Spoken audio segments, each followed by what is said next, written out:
বৃষ্টি যেদিকে পড়ে ছাতা ওইদিকে ধরে, এর নাম হচ্ছে পিনাকি ভুট্টা চাষ। হ্যাঁ, আমরা বাঙালিরা আবেগপ্রিয় মানুষ। আমরা আবেগে অনেক সময় আমাদের বিবেকটাই বিলুপ্ত পাই, আমরা বিবেকহীনতা হয়ে যাই। পিনাকি দাদা বর্তমানে বাংলাদেশে একটি জনপ্রিয় নাম। হয়তো আমি এই কথাটা বলছি আর হয়তো অনেকের কাছে খারাপ লাগবে। আজকে ভিডিওটা সবার জন্য, ভিডিওটা পারলে শেয়ার করে দেবেন, একটু মনোযোগ দিয়ে দেখবেন। বর্তমানে তরুণ প্রজন্মের কাছে আইডলের নাম হচ্ছে পিনাকি ভুট্টা চাষ। জুলাই আগস্টের তার ভূমিকার কথা আমি অস্বীকার করব না, কিন্তু সেই বর্তমানে বিএনপিকে কণ্ঠাসা করে রাখতেছে। বিএনপি দলকে নিয়ে সে নানান ধরনের কথা বলতেছে। তারেক রহমান আর বেগম খালেদা জিয়া যে দেশের জন্য যে ত্যাগ স্বীকার করেছে, কেউ হয়তো এরকম ত্যাগ স্বীকার করেনি। হ্যাঁ, অনেকের স্বজন হারিয়েছেন বিএনপি দল করে, কিন্তু পিনাকি ভুট্টা চাষ কী করেছেন সেটা আপনাদের অজানা। বাঙালি অনেক মানুষের কাছে, আমাদের অনেক বাংলাদেশের মানুষের অনেকেরই অজানা পিনাকি ভুট্টা চাষের অতীত ইতিহাস। 2008 সালে ওষুধ কেলেঙ্কারিতে সে দেশ ছেড়ে পালিয়ে যায়, ফ্রান্সে পাড়ি জমায়।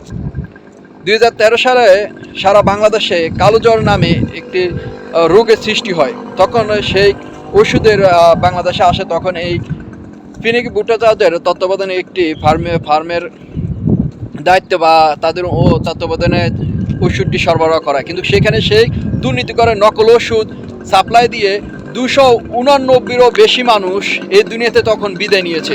জাস্ট আপনারা ভাবতে পারেন, আপনার আপনজন, আপনার পরিজন যদি চলে যেত 289 জন, তখন আপনি কি করতেন? তখন আরও তো অসংখ্য লোক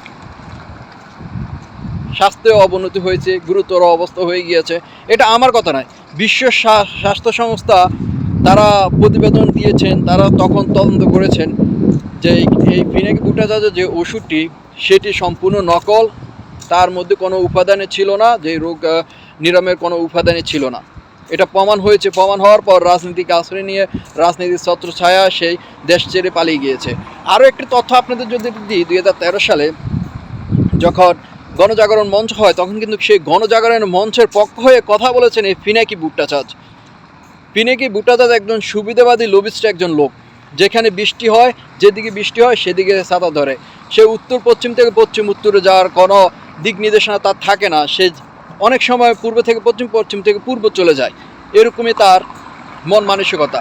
আর তার বাসা ব্যবহারে যদি কথা বলি, একজন শিক্ষিত ভদ্র একজন মানুষ প্রতিবাদ করার জন্য অনেক সুন্দরভাবেও কথা বলে প্রতিবাদ করা যায়। সে একজন লেখকও নাকি। তো তার বাসা ব্যবহার, তার কথাবার্তা কত সুন্দর সেটা আপনারা সকলে জানেন। হ্যাঁ, বর্তমানে তরুণ প্রজন্মের মানুষের কাছে যখন আপনি খারাপ ল্যাঙ্গুয়েজ বা অন্য ধরনের ল্যাঙ্গুয়েজ ব্যবহার করেন, তখন মানুষের আকৃষ্ট হবে, বেশি বিয়ে হবে, টাকা ইনকাম হবে। বর্তমান তো ওইটাই চলতেছে। পিনাকি ভুট্টা চাষের আমি মনে করি ওইটাই চলতেছে। তো আমার পরিশেষে একটি কথা বলবো পিনাকি দাদার প্রতি, যে বিএনপিকে নিয়ে এ ধরনের মন্তব্য করার আগে বারবার চিন্তা করবেন বিএনপি 16-17 বছর কি করেছে। 16-17 বছর মাঠে থেকে ত্যাগ স্বীকার মাঠে থেকে সংগ্রাম করেছে, অনেক ত্যাগ স্বীকার করেছে। তো কয়েকজন লোকের জন্য, হ্যাঁ, বিএনপির মধ্যে অনেক খারাপ লোক আছে, আমি বলবো না যে সবাই ভালো। বর্তমানে চাঁদা দুর্নীতি অনেক অনেক অনেক করতেছে। তো তো তাদের সম্পর্কে আপনি কথা বলেন, যারা চাঁদাবাজি করতেছে, যারা দুর্নীতি করতেছে, তাদের সম্পর্কে কথা বলেন। বেগম খালেদা জিয়াকে নিয়ে কথা বলবেন না, তারেক রহমানকে নিয়ে কথা বলবেন না। বেগম খালেদা জিয়া কারা নির্যাতিত হয়েছেন, তারেক রহমান দেশে কারাগারে ছিলেন, তারপর বিদেশে পাড়ি জমান, এখনও বাংলাদেশে আসতে পারেনি।